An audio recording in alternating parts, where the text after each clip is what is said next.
How did you get your website to look like that? Mine's so basic. Thanks. I just used Wix Harmony. Sounds fancy. What's that? It's Wix's AI website builder. You can just tell it what you want, and it builds you a whole site. So it's like vibe coding a website? Exactly, but even better, because you can still click and edit anything by hand.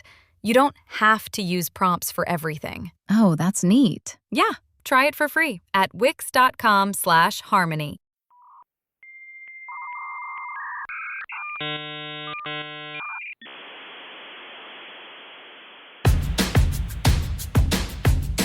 I'm as mad as hell, and I'm not gonna take this anymore! Hey friends, welcome back to the show. You know, when you're in your 20s, it's supposed to be a time where you take 10 steps forward every day. A 19-year-old should be worried about exams, bad coffee, I don't know, late night chocolate chip cookies, and whether his friends are going to show up to the rave, or I'm an old man, bear with me.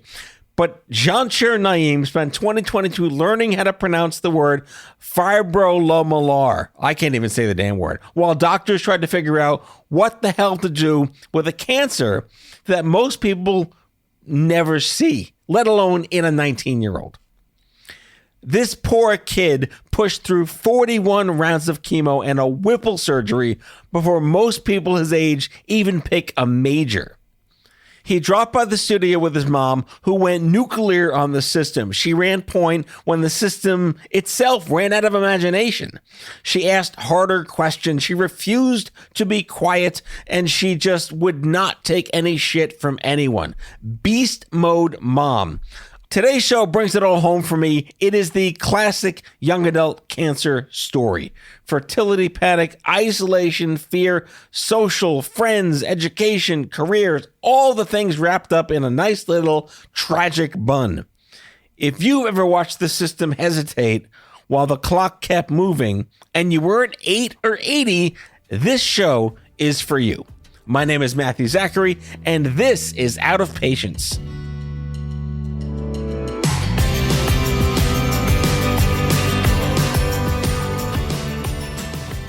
So, thank you for reaching out.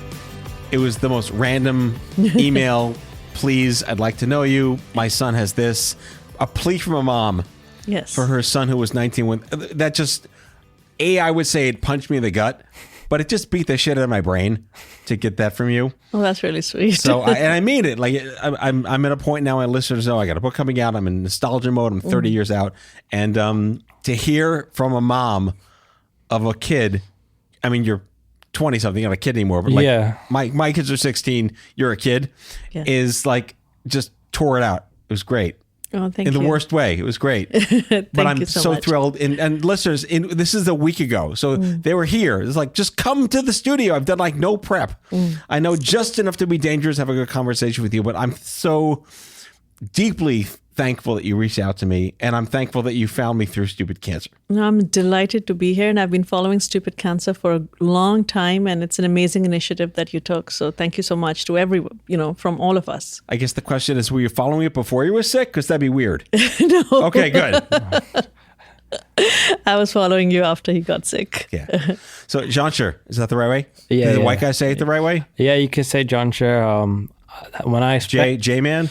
J-Man is also okay. Right. Johnny is okay. I might not be cool enough to go with the J-Man thing, though. Yeah. What's that again, sorry? I'm not cool enough with the J-Man thing. I think you are. All right.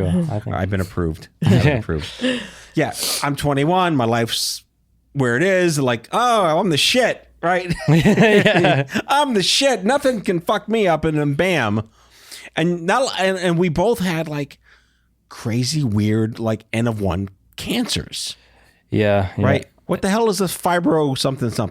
So what's it called? It's a mouthful. It's fibrolamellar hepatocellular carcinoma. Jesus Christ, Gesundheit.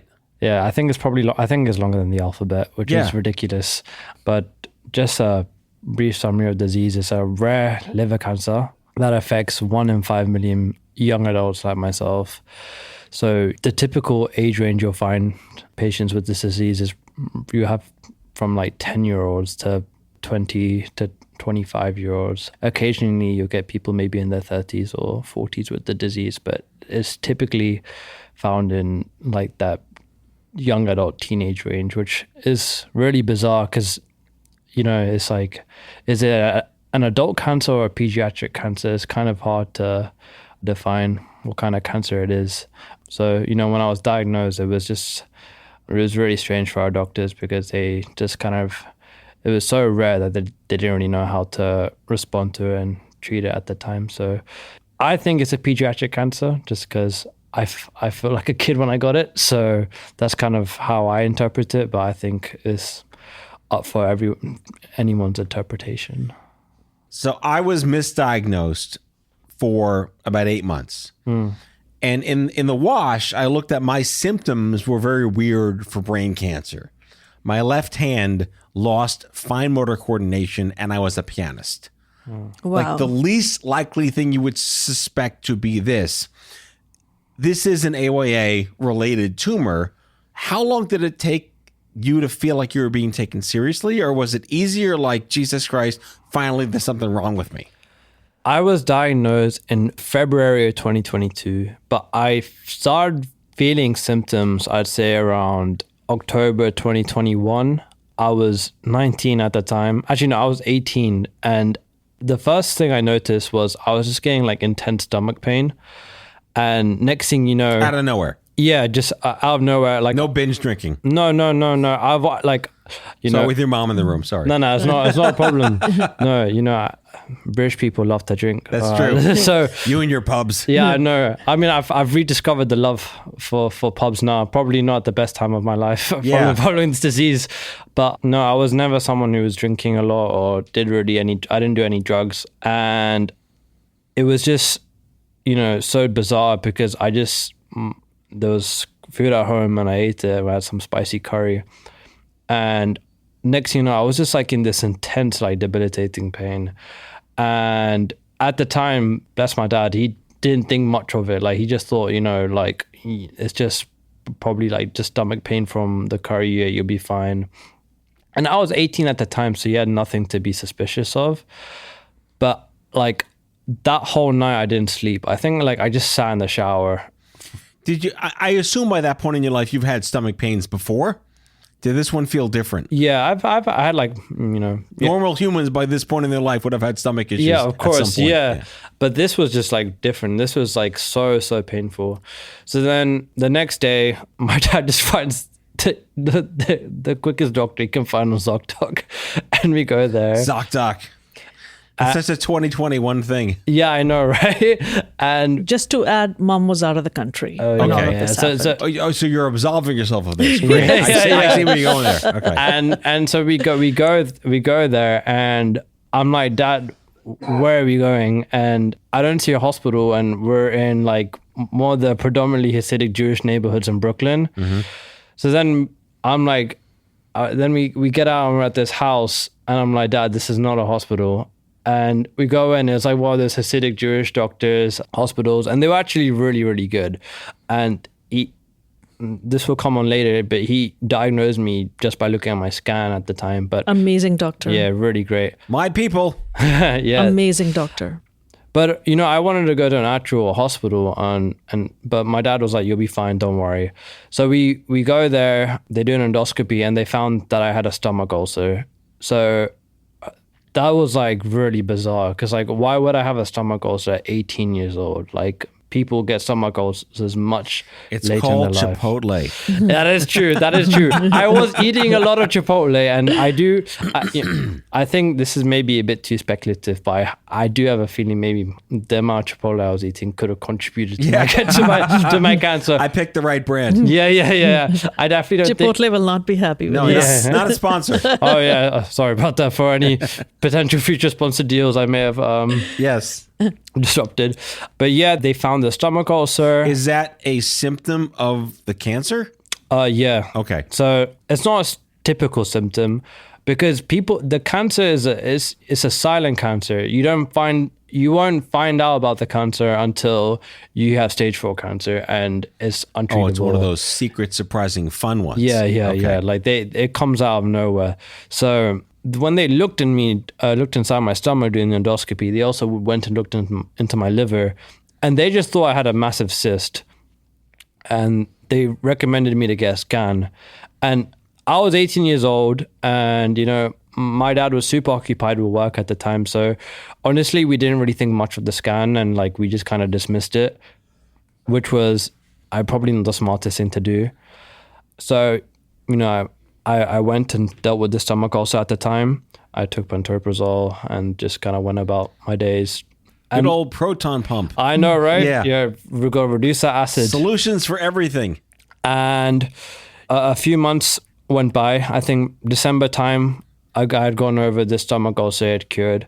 But my mom came back from abroad. Oh, finally. Yeah, I know. So It's like months later? Yeah. What do you do for a living? I was actually launching a streetwear brand. So I had gone for work. That's a good excuse. Yeah. And I had just, you know, I was working on it for a year. I was away for many months, and I launched in December, and Jansher was diagnosed end of January.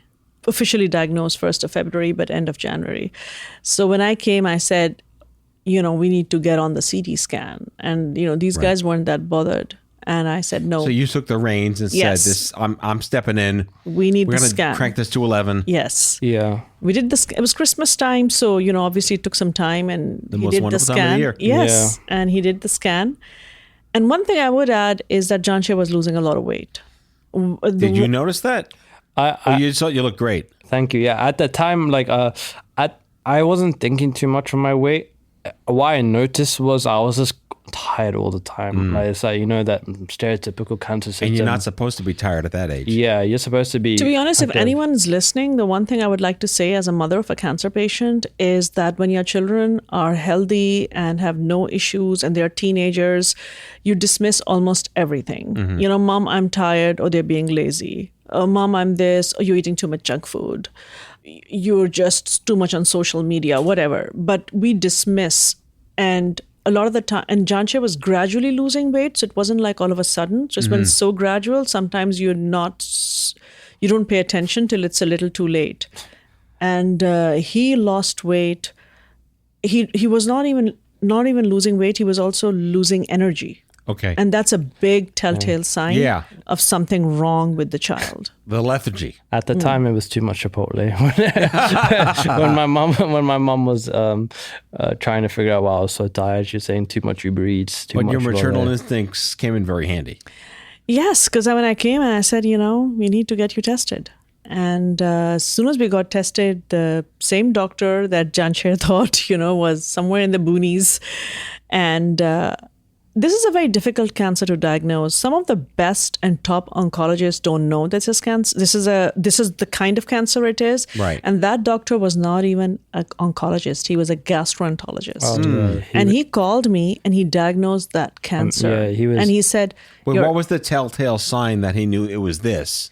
I think it was what he saw in the scan. To be honest, I never really got to that because I dropped the phone once he told me that, you know, your son has fibrolamellar. How cinematic of you. Yeah, I know. Yeah, I know. I mean, he said he has fibrolamellar, and I said, oh, he has a fibroid. And Yeah, he it's one of those things that doesn't sound like a cancer, right? No. And I said, oh, okay, doctor, he has a fibroid. Okay, we can deal with Fibroid? that. And he goes, no, he has fibrolamellar. And I said, oh, fibroid then. Yeah. And he goes, Mom, you need to take him to Sloan Kettering. Yeah. And that's when the penny dropped. Yeah. My goodness. And that's always like, we can joke about this a little bit now. Yeah. We always joke about. But I've had friends that were diagnosed with leukemia. They're like, oh, that's great, right? No, that's cancer. Yes. Like, it's not named what it is. Yes. So, Yeah, I think before you're ever exposed to cancer, you don't really know the names of a lot of them. So when we first heard fibrolamellar, like, it's like, what? sounds like a rental car. It does, Yes. doesn't it? Yeah. It just, Havis, Hertz, Alamo, Fibro. yeah, you're right. Actually. I never thought of it that way, you know? Maybe I can change my gotta perspective rebrand on the it. damn thing. Yeah, Yeah. rebrand it, yeah. It doesn't have the best PR, I would say. So your phone fell on the floor. Well, you know, my father died of stomach cancer when he was 46. Oh, so and then this my is sister got colon cancer when she was 40. Ooh. And I thought that we are done with cancer. You know, Yeah. my family's had its share, and, you know, this is a problem that I don't have to think about because we've done our bit. 2 people have cancer in the immediate family. But when, obviously, this was like, it shook my world when I found out of everyone, a child has cancer. Yeah. And so, yes, it was a shock to the system. And when I initially went to Sloan Kettering, and I know that you went there, and it's a great hospital, so I'm not saying it isn't. But for this particular cancer, they literally took, these were their words, Mom, because I'm the kind of person, I can't take no for an answer. When you're saying no, I'm listening. I'm saying it's a delayed yes. Yeah. Right? So in my mind, Spoken like an entrepreneur. yeah, a no is always a delayed yes. So when someone says no, I don't understand no. And they said, Mom, there's no cure for this cancer. And I was like, no, you don't understand. The world is really big. And there are so many countries, and there are so many different kind of medications, which are, whatever, Ayurvedic or different kinds of medications and Chinese medications. There must be something somewhere in the world that can help my son. And his words were, Mom, you can go anywhere in the world. I said, what about Tibet? He goes, Mom, you can go anywhere in the world. You will not find a cure for your son. And basically, in a roundabout way, they told me there's no hope for him. And well, guess what? He's still here. I know. I realized then Famous that... last words, all messed up. I realized then that I have to change my team and find someone else who does think he can have a life. Yes. And that's what we did. I have a friend from the old days, young adult survivor. Her name's Chris Carr. And she was diagnosed with like a 11,000 syllable thing that was no cure for. And in her own words, she's like, I am now the CEO of Save My Ass Incorporated. And my doctor is the CEO of Save My Ass Incorporated. And if I don't like what he says, I'm going to fire him. Yeah. You fired his CEO. I did. Yeah. No, we got a whole new boardroom. Whole new team. And whole new boardroom. We got a whole New new team. CMO, new See, CFO. in Judaism, we say chutzpah. I don't know Yeah. what that word is in Indian culture or even outside of it. Moxie? Sass? I don't know. So I would... Balls? You got balls. It's good. I'm a mom. And I Mom had, genes, and yeah. I had, and as a mother, I wanted to protect my son. And I just feel that in terms of his treatment, if the medical team doesn't feel that there's any chance of survival, then I need to be with someone who believes in that. Yes. Because then we will find a cure. Because, and frankly speaking, a lot of people thought I was crazy leaving the best hospital in the country. They thought I was crazy, but my husband supported me. He said, I believe in God and I believe in you. So do what you have to do to save In our that son. order? Yes. He said that. These were his words. And of course, there's no surety when you do these things. Right. But I had to use my instincts and my mother's instincts. Well, there's a great quote from a really bad Star Trek movie. Yeah. Which basically says that I don't know what to do. I only know what I can do. Yes. And you did what you could. I did what I could. Yes. Well, on that cliffhanger, even though we decided he's still alive. Yes, he's alive. Live and kicking. Spoiler alert! He's right in front of me. Yeah, Yes. I'm luckily still around. Let's take a quick break from not Chipotle. Okay. All right, we'll be right back, folks. Okay.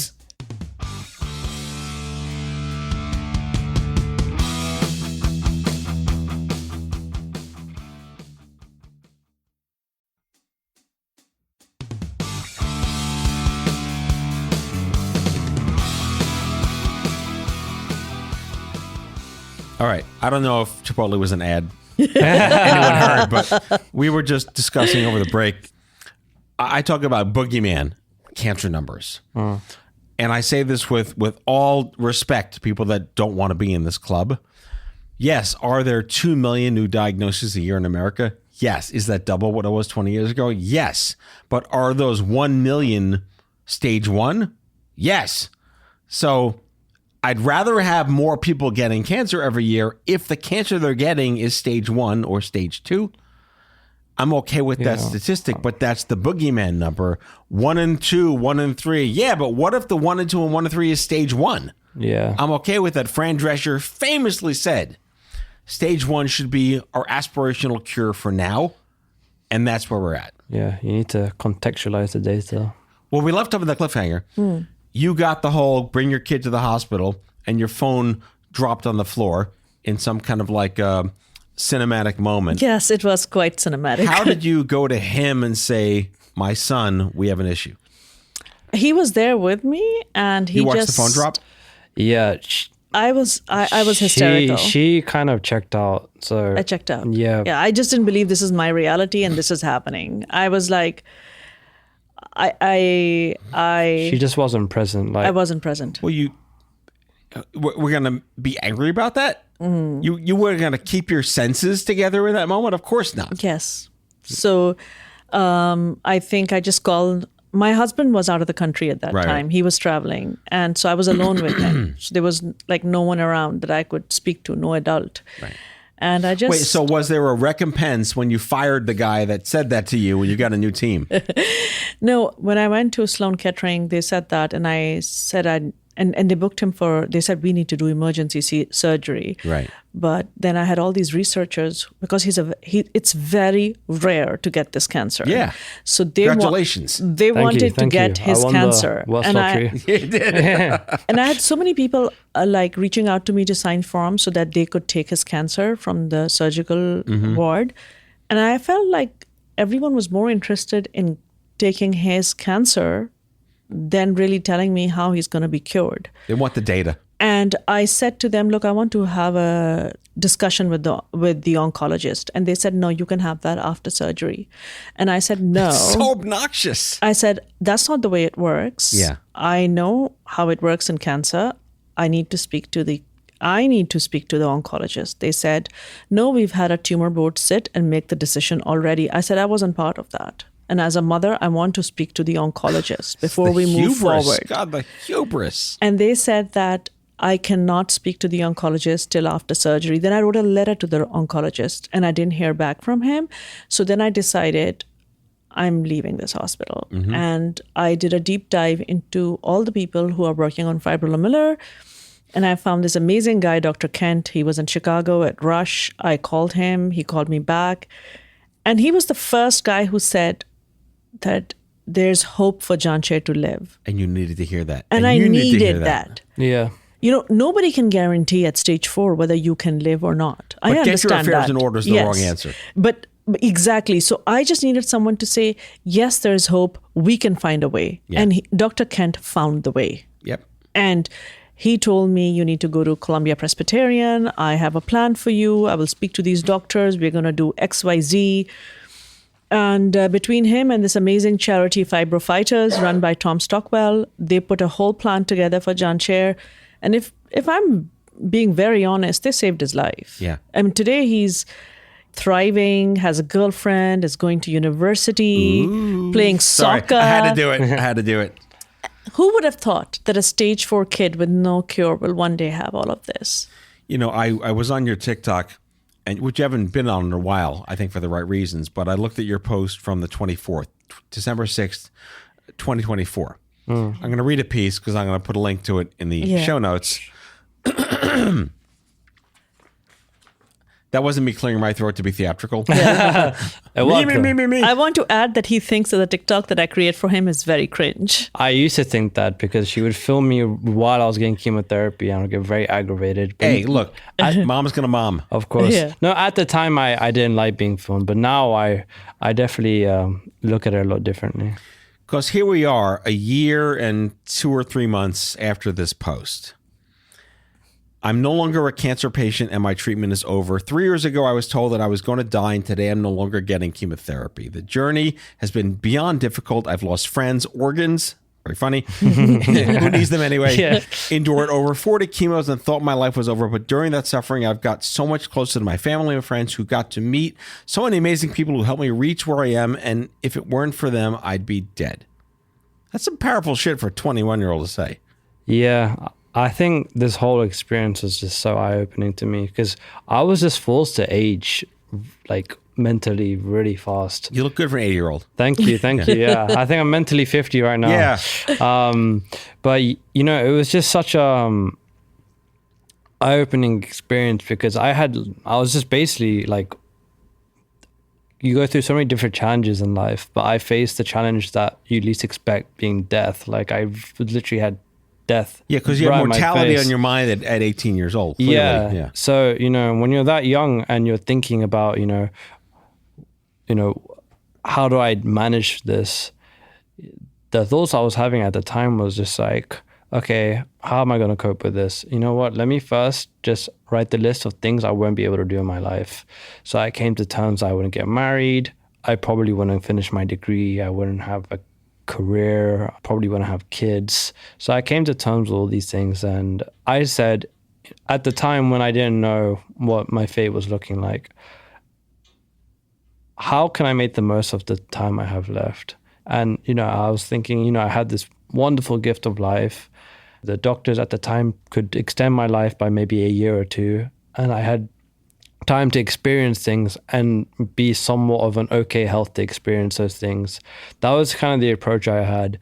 And, during chemo and my surgery and all this time, I always tried to maximize the most out of every situation, because I don't know if I was going to pass away or not. And to me, it was just so important to make the most out of this gift of life I have, because at the time, when you're young, you do stupid things. You go drinking. Maybe you're kind of supposed to, though. Yeah, exactly. But that is supposed to. You're building your canon, right? Yeah. Well said. You're building your stories that you have in the future. And I was met with a very different story that I had to overcome. Sometimes I wish I could have had those stories where I could have been on nights out and gone clubbing, or gone like on a drinking tour with the lads or something, But at the same time, I look back at the lessons I've learned from this journey, the gratitude I gained, the wisdom, and it's taught me to live a happier life. And that's why when I look back on my cancer journey, I don't look at it with disdain or anguish. I just look at it as something to be grateful for, because yes, it was a horrible experience, but these experiences shaped who I am today, and they've made me resilient, and it gave me confidence knowing that, I've overcome the hardest thing you can in life, being death and disease. Just death, just measly death. So now I know that anything else that comes in my life, I will not falter. I will not be scared. Nothing can intimidate me. Right. And to have that sense of confidence is something that, like I said before, I can only just be grateful for. How are you dealing with? Actually, I'll put this in the form of more of like me going through my check boxes. Yeah.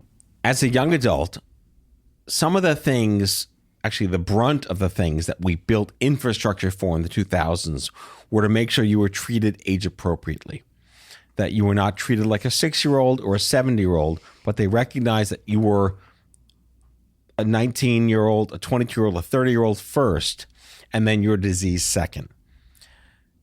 Was there any conversation at any point about fertility preservation? Yeah, no. Good. Yeah, there was. Yeah, they were actually very direct about that, and I did actually have to I did have to go to a sperm bank and get it stored. Can I just add something? Wait, there? did you drive him, by the way? Because my mom drove me to the sperm bank. We don't have a car, so we live in Brooklyn. Did you subway him to the sperm bank? I did subway. Nice. The day he got dressed to give his donation, that particular day he was looking, I never told you this, but you looked so handsome when he came out of the shower. And I remember I was walking down the street and I was just randomly crying because I just thought that my son is going to go to deposit the sperm, because the first thing they're going to rob him of is his fertility. Yeah. And I was just, I don't know, I was just devastated for him, that this could be taken away from him before everything else. I just like to hear that conversation happened. Yes, we fought for decades to make sure that conversation happened. It still doesn't happen all the time, but it happens way more often than it used to. Thank you so much for doing that. Yeah. No, Thank you so much for doing that. It's so important, Second question. Did you meet anyone else your age with intention? Did they tell you about resources and support groups, and that you are what we call an AYA?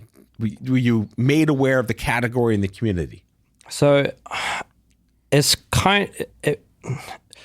it's hard to really answer the question because I think within the context of the disease itself, I was in such a strange age of 19 is like you're a kid, but you're treated as an adult. Yeah. So you're legally an adult, but mentally or physically you're a kid. So, and I was being treated at a pediatric hospital. We shared that, by the way. I was in with babies too. Yeah, so, the resources they have are for kids. Yeah. So there wasn't really much resources for me, and it was isolating. And then, this cancer is so rare. There's probably, 300 kids in the world with this disease. Right. So, and I didn't really get in touch with, any charities or foundations until maybe a few months later. So the first 2-3 months were really isolating because when you get diagnosed at that age, there really isn't, I wouldn't say there's a lot of social groups for that age specifically, because like a lot of people will see that age as like your time of your life, like you're in college, probably the healthiest you'll be in your life, you're 18, 19, you're still really fresh. I'm not saying that I'm not fresh now, 23 years old, but it's just, I think it's so unexpected to be diagnosed at that age that the foundations for having support groups for that age just don't exist, or maybe the infrastructure for that specific age group doesn't exist. And I think it is something that is really important. And especially for kids, who are supposed to be in college. Yeah. I think seeing all my friends at college and then me dealing with chemotherapy, I never envied anyone because I don't believe that envy is a good thing. But I did feel bad. I was like, all my friends, they're off living their lives. Living their life. Yeah. You're stuck in a bed. Yeah, I'm stuck in a bed. I'm getting chemotherapy. I'm stuck at home. And it was just very frustrating. And I did have a therapist at the time, but I didn't, honestly, I was only seeing her because I had a crush on her. Hey, boy's gonna boy. Exactly. And like, I didn't feel like there were the necessary resources to help someone in my situation. So I do think going forward that maybe things have changed because it's been 4 years now. But I have a question then. Yeah. I've seen this a lot with high school students and college students that get sick. It's difficult for them to return to their original group of friends because it's matured you to the point where you feel like an elder statesman compared to how they are behaving. Yeah. Is that accurate? I think it is. You know what? There's two types of people. There are people who are going to join you in the journey, and then there's people who are going to pull out. Right. Some people, it was too much for them. They could not handle it. They distanced themselves from me. I remember them. Yeah, they distanced themselves. You'll never forget them. I will never forget them. Yeah, they distanced themselves from me. But then I had a wonderful group of friends who grew with me in that journey. And it wasn't just me who went through this mental growth, it was also them, because they were right with me during that journey, as well as my younger sister and my family, of course. But with my friends, their perspective on life completely changed when I got diagnosed. And, it's really nice to hear that my battle with cancer impacted their lives as well in a positive way, because it completely shifted the perspective of what's really important in life. And when you're 18, you don't really know what's important in life. At that time, it's just having. I hope you wouldn't. Yeah, no. That's why you want to jump off roofs and do stupid shit. Exactly. Yeah. Right. Like you do all this silly stuff, right? Which I encourage people to do, by the way. But I think it's also important to just sometimes be able to take a step back and look at the bigger picture. Mm-hmm. Which at 18, you're not expected to do that. But right. My friends, they learned this approach just from my journey, and then they applied it to their own lives, and then to see them thrive and do the things they're doing today while being, one of the backbones during my cancer journey is just something that is really fulfilling to me. And I was so fortunate to have such an amazing group of friends that I know that these friends will be lifelong friends, because they were there for me during my absolute worst. And to me, to learn that at such a young age was such a privilege for me. Yeah. And now you have to live with the what next, right? Yeah. Because you have a what next now. We're not expecting to have a what next. I would like to mention this one incident when you asked Jansher what resources were available to him. Do you remember what you said when he was freshly diagnosed, when we were at New York Presbyterian and we were with our fantastic oncologist, Dr. Yamashiro, he asked Jansher, okay, Jansher, now you tell me what questions you have about everything. And he said, well, I have 2 questions. And he said, yes. Am I going to lose my hair? And number 2, I have tickets for Tyler, the Creator. I really need to go to that concert in 2 months. That's the best thing you could have possibly said. Both of those, but the second one more importantly. I got a life to live, Doc. Let me get out of here. I got a show to do. And mind you, in a wheelchair, after losing 40 pounds, because he had many complications, and pancreatitis and a tumor bleed, and just in a bad way, he navigated with palliative team, because his pain was so bad, palliative had to get involved. Right. With gastric team, liver team, with oncology team. He championed with each and every one of them and got them to send him in a wheelchair to Madison Square Gardens in 2 months when he was that sick to watch Tyler, the Creator. Wow. And that night he was back in the emergency room. See, Make-A-Wish can happen. Yeah, no, yeah. The hospital, they were incredible. I was so fortunate because I spent a lot of money on those tickets, and I was so excited. I need something to keep me going. Yeah. And well, good on them. They sent him, yeah. And Madison Square Gardens, the guy there was so good. And he started vomiting in the middle of the show. And he said, Mom, and Jansher refused to go back to the hospital. And I said, Jansher, we have to go. He goes, my pain is 5 out of 10. Let it be 7 out of 10. And the guy said, Mom, let him stay. Yeah. Just let him. Mm-hmm. And I let him. And, he kept vomiting. And then when his pain was 7 out of 10, then we rushed him to ER. So you puked the garden and then you left. Yeah. They were amazing. They gave me GA access, VIP tickets that when they heard about. That's amazing. Yeah, the hospitality, that was amazing. I was really fortunate. And all you had to do was nearly die. Basically, yeah. Yeah, no, but you know what? The cancer card will take you far. The cancer card. What? I'm going to frame this in a weird way because my kids are 16 now and they're applying to college soon. How the hell do you know what you want to be when you grow up? And did you have any idea what that life would have been for you before? And how has that, if any way, changed what you may want to be now?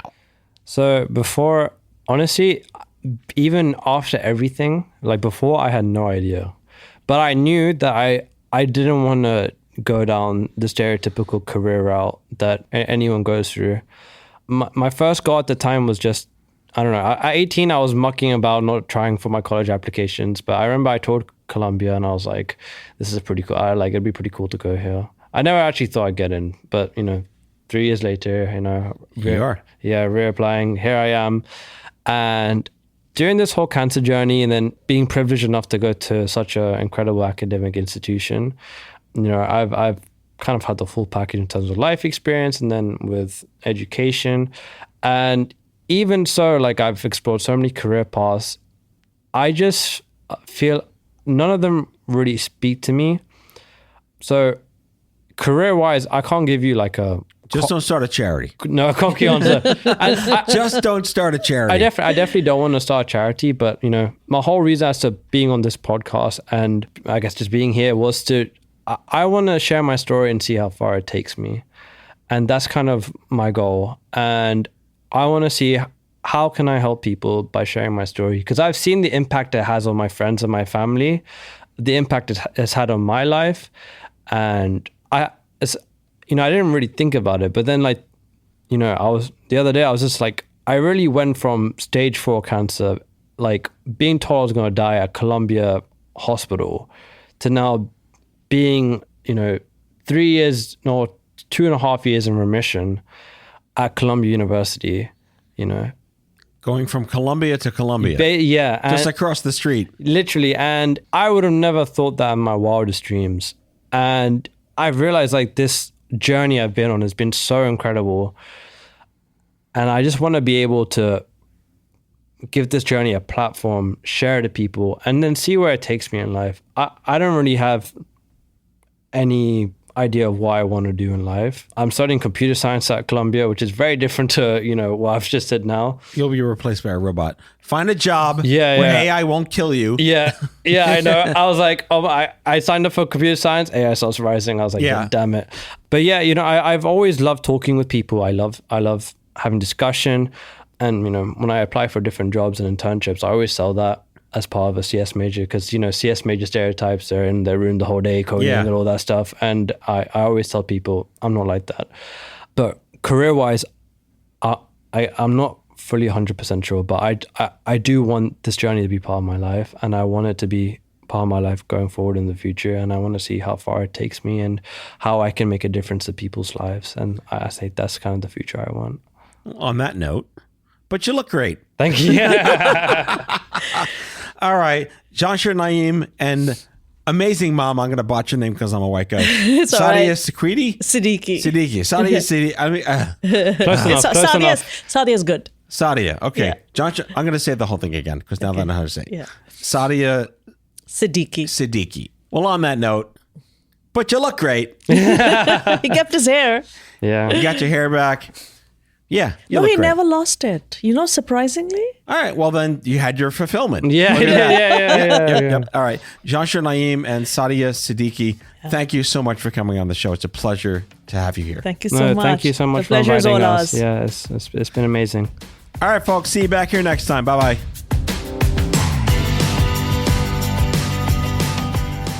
Out of Patience with Matthew Zachary is a production of Matthew Zachary Worldwide. The executive producer is Matthew Zachary. It is mixed and edited by Kyle Moore. If you like the show, ratings and reviews are always welcome wherever you get your podcasts. If you have guest suggestions or would like to learn more about sponsorship opportunities, email podcast@matthewzachary.com. For more information about Matthew Zachary and Matthew Zachary Worldwide, visit matthewzachary.com.